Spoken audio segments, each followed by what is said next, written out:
Coffee, Cows, and Crops is produced by the Peace Country Beef and Forage Association and hosted by Extension Coordinator Johanna Murray.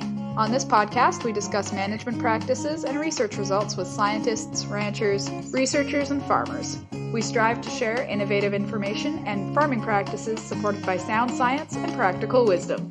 So grab a cup of coffee and let's get learning. Hi, everybody. Thanks for tuning in to Coffee, Cows, and Crops. In today's episode, I'm chatting with Tom Kraweic, the author of Ranching Like a 12-Year-Old.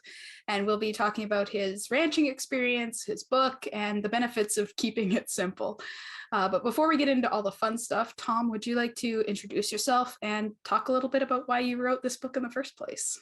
Okay. Yeah, I'm Tom Kraweic from Athabasca, Alberta. And I guess the reason that I wrote the book is, you know what, I really wanted to point out a few things that I learned over the years that, boy, I wish I would have known that, 22 years ago.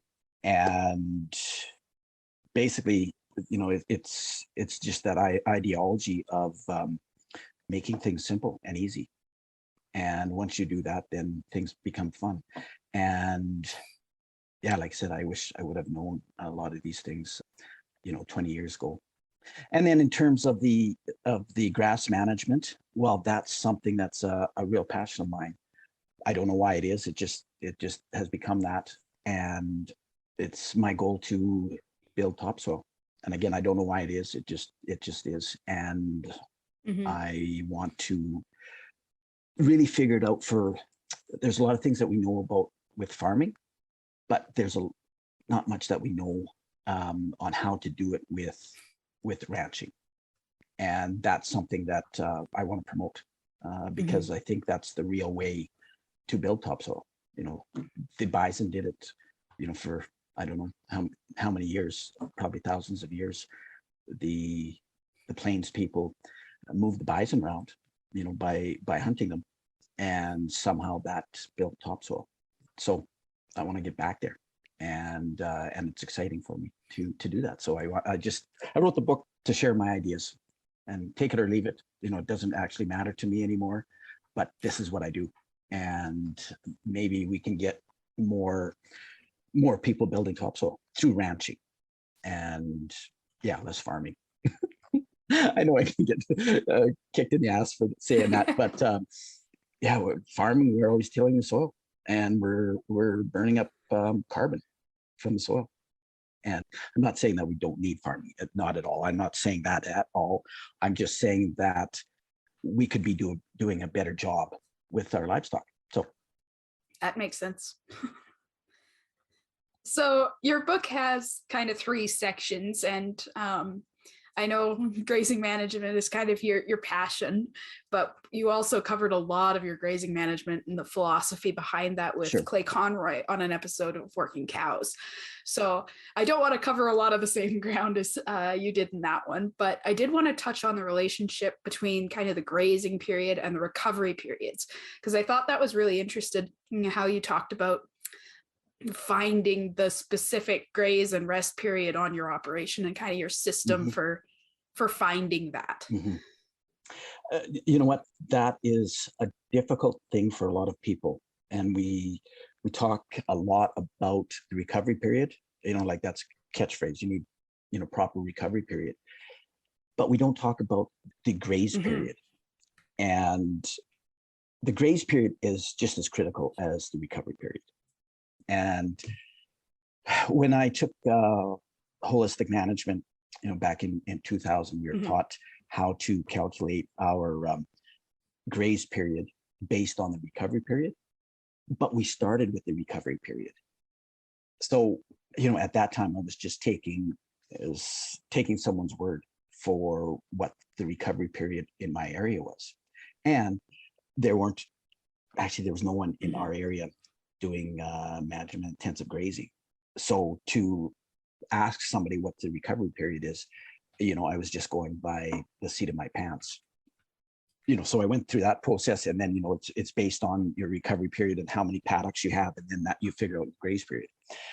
And then, as luck would have it, I was grazing about 250 cow-calf pairs. And I was strip grazing because that's, what we were taught to get herd density. You want to strip graze. So that's what I was doing. And it was end of May, beginning of June. And I got to this set of paddocks, and there was, I think there was 3, and they were fairly long and narrow. And what I did was I estimated that the herd would have 5 days in that paddock. The interesting thing about this was that the cattle had to come back, and they had to walk down an alley to get back to the water, to the solar water. So the first day I gave them a strip that I said, okay, that's probably enough for one day. And it was. So they're all in that first strip. The second day, I gave them a new strip, and they all moved into the new strip, and they walked back through the first strip back to water, and then they went back to the second strip. Third day, I did the same thing. And this time, so then they had to walk through the second strip, the first strip to water, and then back to the third strip. On day 4, I gave them another strip, and they all went into the fourth strip. Then they walked back to water. They had to go through 3, 2, 1, and went back to water. And then when they came back, they stopped in that first strip. And I said, hey, what the heck is going on here? And then I realized the grass at that time of year, the grass had grown enough that they were able to regraze that in that first strip. Oh. And that's a big no-no. Everybody knows that. That's a big no-no. But we don't really notice it, because they're just little baby plants, so we don't see that they're getting damaged. And the funny thing about this situation was that day 5, I gave them the last strip, and they all moved in there because they were used to that. So they all moved in there, and within an hour, they're all back in the first 2 strips. So that's when I realized that animals cannot be in one paddock at that time of year more than 3 days. So, and you can't say, oh, well, 4 days will be fine. It's not fine. They cannot stay in there the 4th day because they're going to be overgrazing those plants. Those little plants that are trying to grow are going to get damaged. So anyways, a lot of people have trouble getting their head around how critical it is that you cannot violate the graze period. And so when you find out the graze period is, and the animals will tell you that, then you can calculate your recovery period. And again, by luck, what I had discovered, I think about 7 years ago, roughly, 13 paddocks is the magic number for figuring that out, to figure out what your recovery period is. And I don't know why it works. And again, it was by luck. I was managing a cell, and there just happened to be 13 paddocks. And so I go and fill out my grazing chart, and no big deal. And then it comes around to the second rotation, and hey, this works perfectly. Like on my grazing chart. I wasn't out in the field looking at anything. It was on my grazing chart. And I just, hey, what's going on here? And then I start to investigate this a little bit more. And somehow 13 is the right number. And boy, I wish I would have known that 20 some years ago, because to find out my recovery period at the latitude of Athabasca, that first rotation, by trial and error, I came up with 35 days. 13 paddocks, it works out to 36 days. Oh, there you go.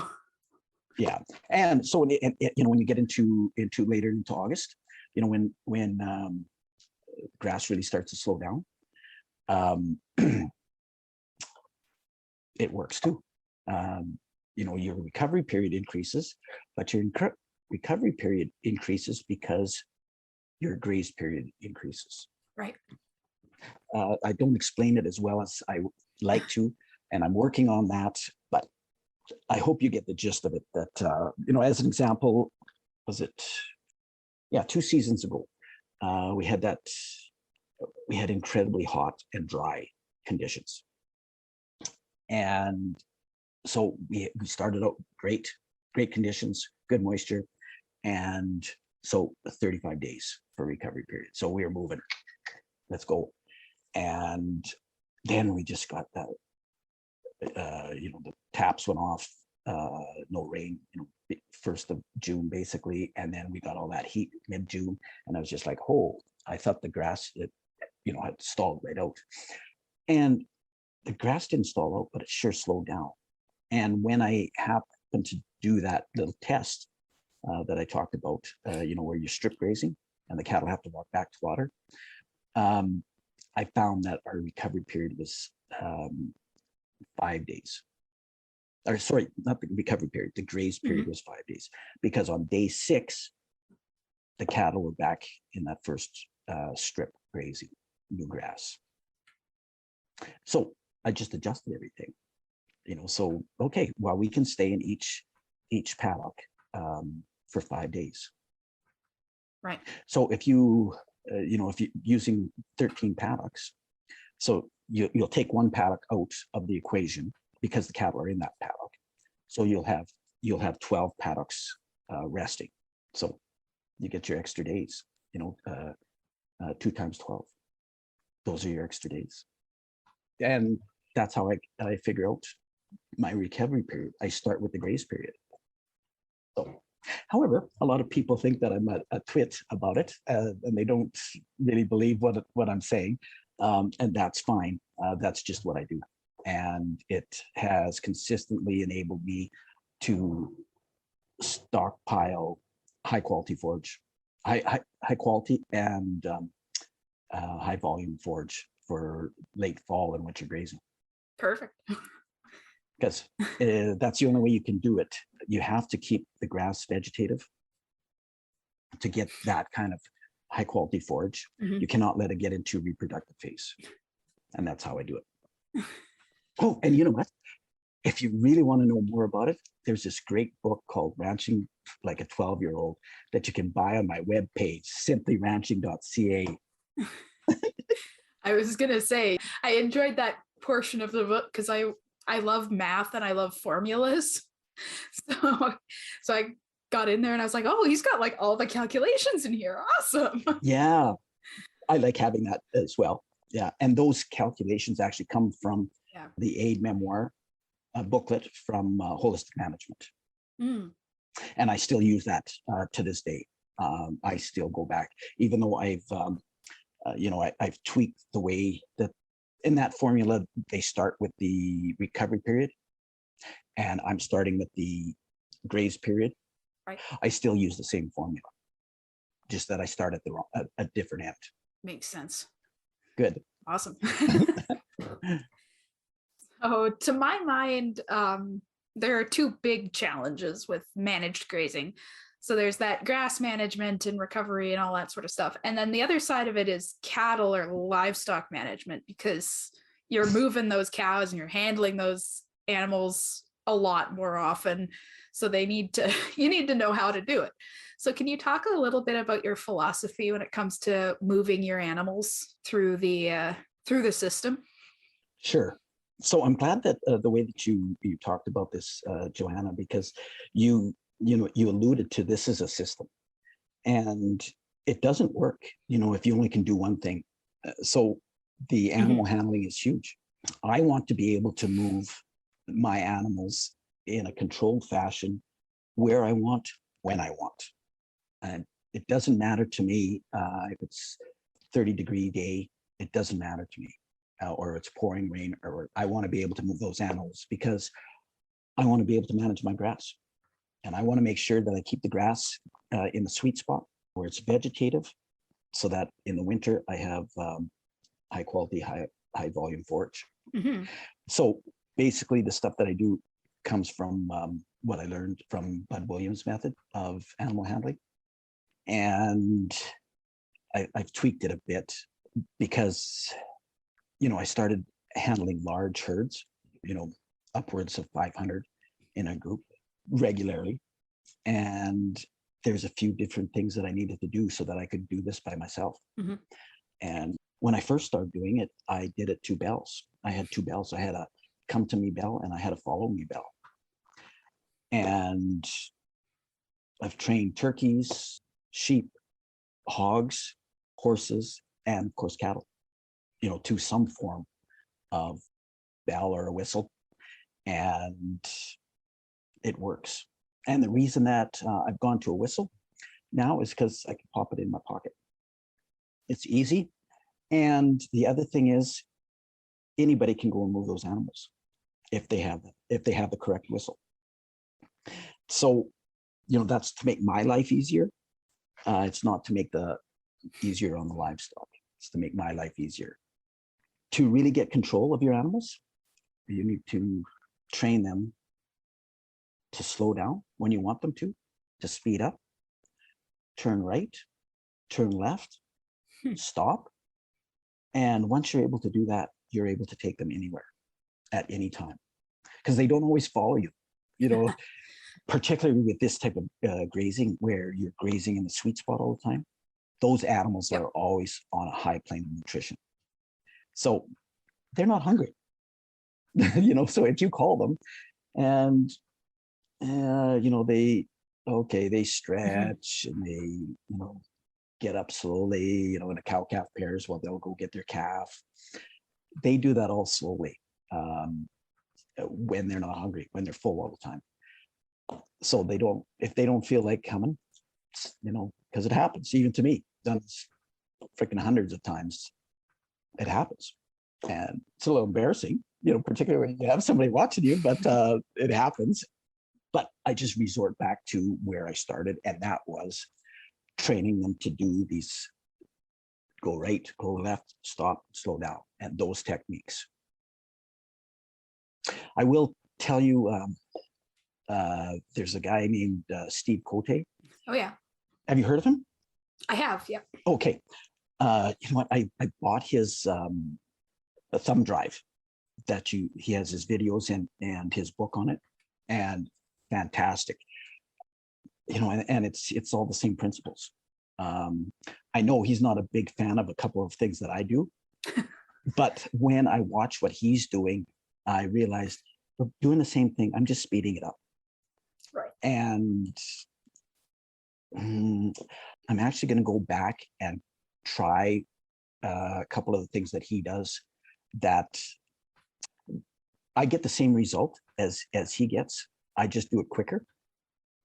And so I want to go and try his techniques a little bit, a couple things, and see if I can get the same result in that same amount of time. It's actually what really bothered him was my idea of how I create the herd. Right. And I wrote an article for the magazine On Pasture. I forget how many years ago, maybe 6 years ago, 5, 6 years ago. And I was really nervous about it because this is not low stress, the way that I do it. And I got a lot of right. pushback from people. They were just really offended, because this is not a Bud Williams thing. However, I was able to train large herds, very short period of time. I'm talking like in 2 weeks, I had a herd built of 900 plus yearlings that came out of a feedlot. And if you've ever dealt with, a large group, they're not easy to handle. They are not, no. And, I did that in 2 weeks. I got them so that they were just nice and calm, and one person could go and move them. And I did that by myself. So the method works the way that I do it. And maybe it's not the best method. So I'm going to go and test Steve's way out and see maybe it's a better way. Because my way is it's high stress, and you need a good horse in good shape to do it. And if you're on a quad, you better know how to run that quad, because we're going 90 miles an hour, sometimes.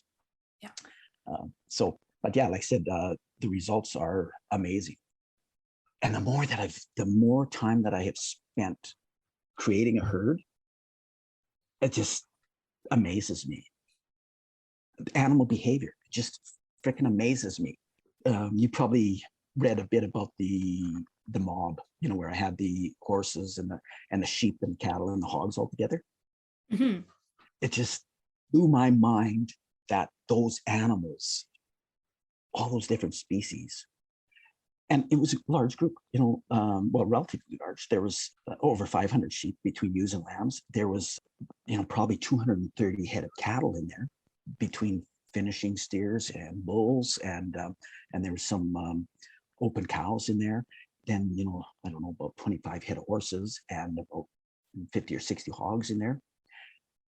It was a good sized mob. And one person being able to move those animals wherever you want to go. And not only that, all those animals, they knew that they were part of that mob. They knew that. And so they didn't go bugger off here and there and everywhere. That was their group, and they stayed there. Now that took me 2 weeks to do too, because I did it the same way that I did with just, if it was just cattle. So you're probably about to get into it, but can you talk about the method you used to create that herd? I'm not sure if I want to on the radio. I guess this is not the radio, but Well, you've done such a good job of selling it now. Okay. Okay, you know what? I call it being a wolf. Okay, and I'm not sure if it comes through in the book or not, but I'm a big believer in creating energy, and I can make myself much bigger if I have high energy. If I feel this high energy, I can come with a wall of energy. And then when I don't want a large energy, I have to drop that energy, and then I just become very small. To relative to what the animals would see of me. I'm not sure if that makes sense or not, but it's kind of picture like when I picture that I'm a wolf and I have this high energy inside of me. Yeah. It's like this big wall. And I feel like there's this big wall bearing down on that, particular animal, or if I have to, in a jam and I have to get this herd through a creek or through, over ice or something, I come with that big wall of energy. Yeah. So creating the herd, I think of myself as a wolf. So I want all those animals to know that if they leave the herd, they're going to get picked off by the wolf. Mm-hmm. And that's all it is. I just become a predator. And yeah, I lift my energy up. And if there's an animal that takes off out of the herd, I go after them with big energy, crazy eyes, and like 90 miles an hour. And it doesn't matter what I'm in. Even if I'm on foot, I will go.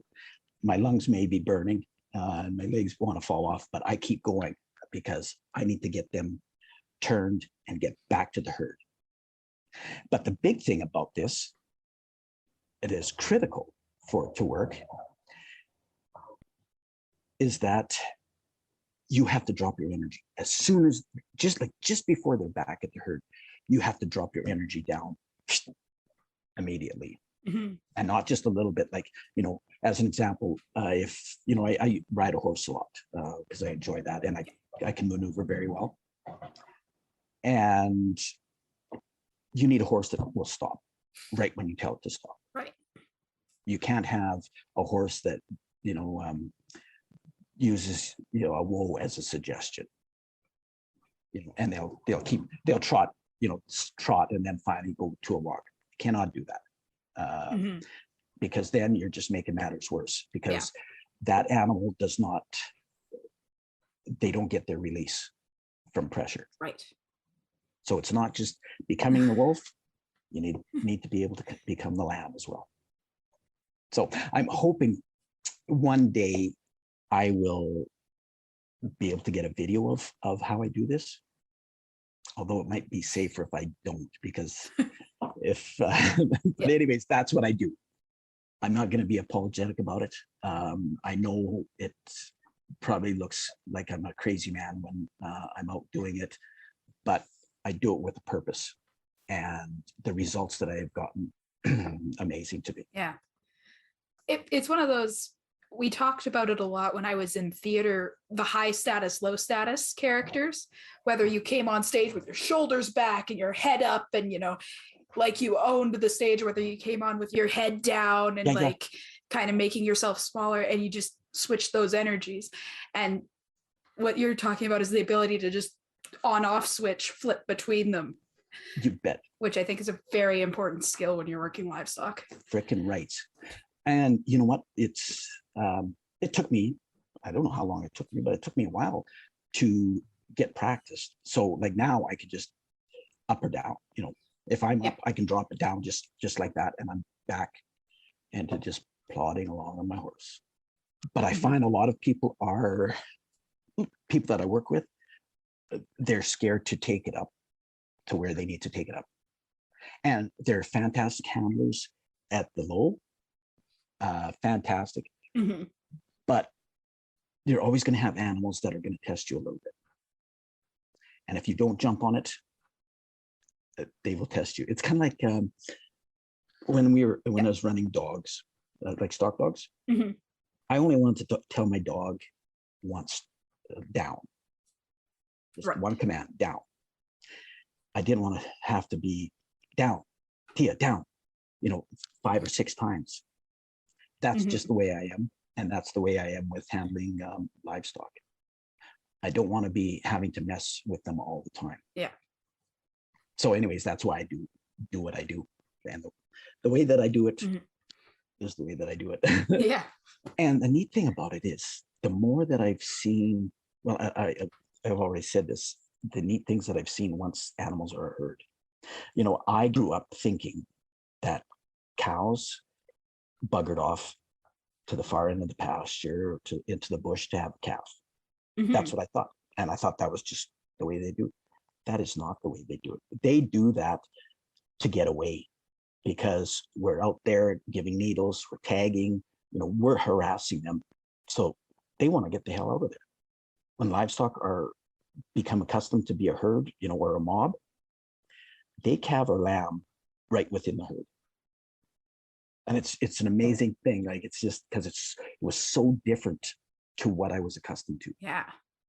And yeah, it's like, I've seen the caribou along the Beaufort Sea, videos of them, and that's how they calve. They don't calve, one buggering off and having her calf someplace, that calf is gone.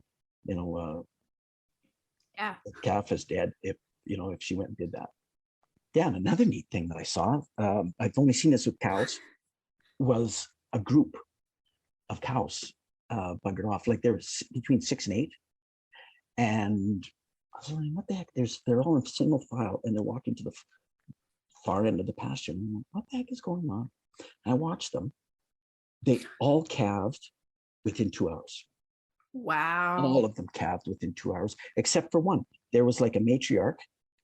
And I don't know if they were all the young cows or what, and it was bizarre. Well, not bizarre. It was just so exciting to see something like, wow, animals are just, when they're given a chance to express their nature, it's pretty interesting. Yeah, for sure. Yeah. So anyways, is that enough about that? I think that's good. I wanted to switch gears actually a little bit, jumping off of that, building the herd, because I think everywhere sees fluctuations in predators, but the last couple of years we've seen, like this spring, we saw a lot of grizzlies because the weather was so warm that they woke up early, and then they were all hungry, and it was right at calving time. So there's a lot of discussion about predation. Yeah, and there's a ban on shooting grizzly bears. So all that together.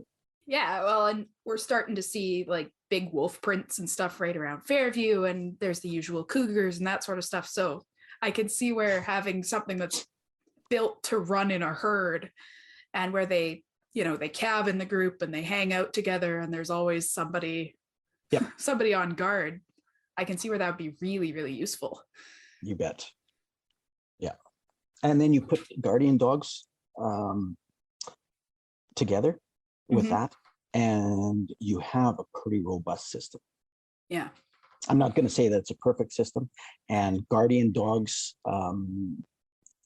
you know, you have to go through quite a few guardian dogs to get a good dog. I know one young guy told me many years ago, the bloodlines have been so diluted that he says about 10% of the dogs. My experience has been about 20% turn out to be good dogs, but you have to go through that. And then, you know, with the grizzlies and the cougars and the wolves, you need some different breeds. You need the hunting dogs like the Kangals and the Anatolians. You need those bigger dogs. And then you have to have your freaking neighbors not shoot your dogs. Absolutely. Yeah. And it's like, I know you laugh about it, but that's probably the worst, the most difficult challenge to having guardian dogs is neighbors shooting their dogs. And I understand their thinking, because my thinking is the same way. I don't want strange dogs coming on my place. Yes. Okay. But those guardian dogs, unless they're causing trouble, but I've never had a guardian dog. No, I better not say that I had one steal a chicken and I have to take care of that situation. But unless that guardian dog is causing trouble, they're just passing through. And the ranchers should be happy that they're getting free protection. I think I talked about that in the book, that story about the one rancher that like the next door, you know, they calved like I think a month and a half earlier than us. And they went that whole season without losing a single calf at calving. And in an area where high predation, you know, they probably lost, I don't know what their numbers are. I know what our numbers were before I came to the ranch, before we got the guardian dogs, and there was 12 to 15 calves a year to predation, you know, out of a herd of 200. So the neighbor went to zero because of our dogs. I remember he talked to the owner the one day and says, yeah, I don't know why the heck those dogs, they just sit on that hill watching my cows. Oh yeah. They're doing their job. Yeah, but the funny thing was, he never offered to pay us buy any dog food for us. Because I tell you, if like in those high predation areas where you need a few dogs, you know, you can't get away with one dog, and you need high powered dogs. They're working hard. They're going through a lot of dog food. So yeah, I can imagine. Yeah. That's cool though. We have one of our board members actually right now. She runs, I think, I'm not going to remember what breed she runs, but she runs some big fluffy dogs with her cows and her sheep. And she's very in favor of guardian dogs because they deal with wolves and stuff. And they do everything. Yeah. Elk even.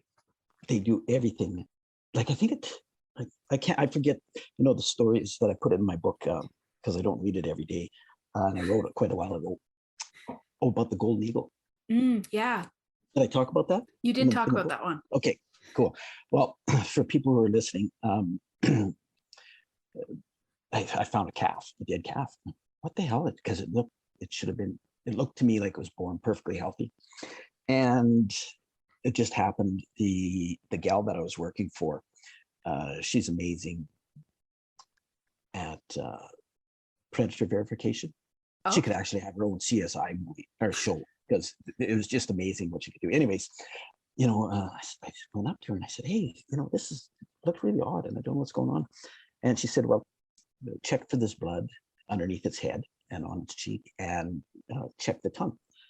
So I go, tongue is gone, eat note, and there's a big pool of blood underneath the calf's head.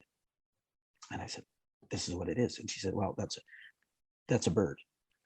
And I thought, well, maybe raven, because I have heard of ravens. And like one time long, I know, 18 years ago, I did have a raven attack a wheat calf, but I didn't see any ravens. But I did see bald eagles. But bald eagles eat carrion, and they eat and they're fish. So, well, 2 days later, another dead calf. But then I saw a golden eagle. And I just like, oh, okay. And what happened was we had these sheep that were assholes, and they wouldn't stay they wouldn't stay where they're supposed to, and we're lambing at the time. So we only had one paddock that was fenced to hold those sheep. Side note, don't buy small flocks from all over the place, because those sheep are so hard to train to behave. Anyways, that's besides the point. Yeah, so, and I just like, and the dogs are over there, but they're not by the cows. And it's just like, oh my gosh. And I'm getting stressed because I didn't know how to deal with this predator. So what I did was I moved the sheep over. They hadn't been trained yet. So the move, it took me 2 days to get the sheep moved over, because they're lambing right then. Anyways, we got over there and we never lost another calf. And the one morning, I got up right at daybreak and I saw 3 of the dogs chasing that golden eagle across the pasture. So, I don't know how much damage would have happened with that golden eagle, because really the only thing that I could do was shoot the thing. And, you can't do that. So, yeah, the dogs just did an amazing thing. And, I hear stories about people saying, well, someone told me about they were losing lambs to ravens. Yep. And it's because their dogs didn't know how to deal with birds. And I say, screw that. A good dog will take care of it. Doesn't matter what it is. It'll take care of whatever it is. And, this is kind of the diluting of the bloodlines. So dogs that aren't good, or just sort of good, they get bred when they should be neutered. That's my 2 cents. Again, a lot of this it's all just opinion and just my thoughts and my observations. It's not, hard fact or anything. Okay. Awesome. Well, we ran up on time a lot quicker than I was expecting to with this episode. Tom and I got chatting and time got away from us. So this episode will continue in our next session here in 2 weeks. Do tune into that. Or if you're listening to this after the fact, I'm guessing it'll be right next in the queue, where we'll chat with Tom about some more of his business strategy and how he hires help and his philosophy that way. So for now, if we've convinced you that Tom's got some interesting ideas and you'd like to go check out his book, that's available on simplyranching.ca. Or you can just click on the link in the description here. And yeah, thanks for listening. Peace Country Beef and Forage Association is a research and extension group based out of Fairview, Alberta. Our mission is to help producers thrive in an agricultural system that is profitable, regenerative, and attractive to future generations.